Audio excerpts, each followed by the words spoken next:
I am the Tofu Golem. Please enjoy the video. Start by creating a detailed study schedule that balances consistency and depth. Study 2 hours daily with one long 3-hour session on weekends to build consistency. This prevents cramming and strengthens memory.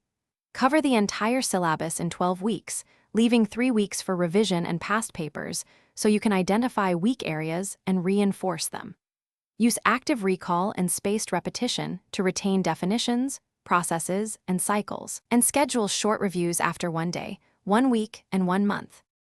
Produce concise notes that you can review quickly before exams. Summarize each chapter in 250 words, focusing on core concepts and keywords.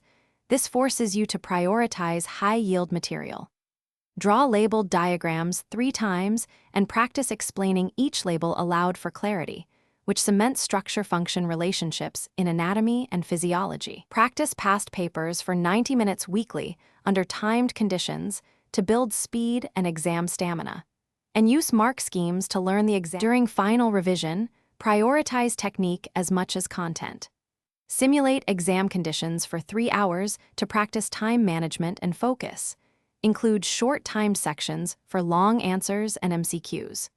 Focus on high-yield topics that carry 60% of marks and revise them weekly while keeping lower-yield facts for quick review. Rest 7 to 8 hours before the exam and use a 20-minute review block on the morning of the test to refresh formulas, definitions, and labeled diagrams without learning new material. Thanks for watching. Consider subscribing if we helped you today.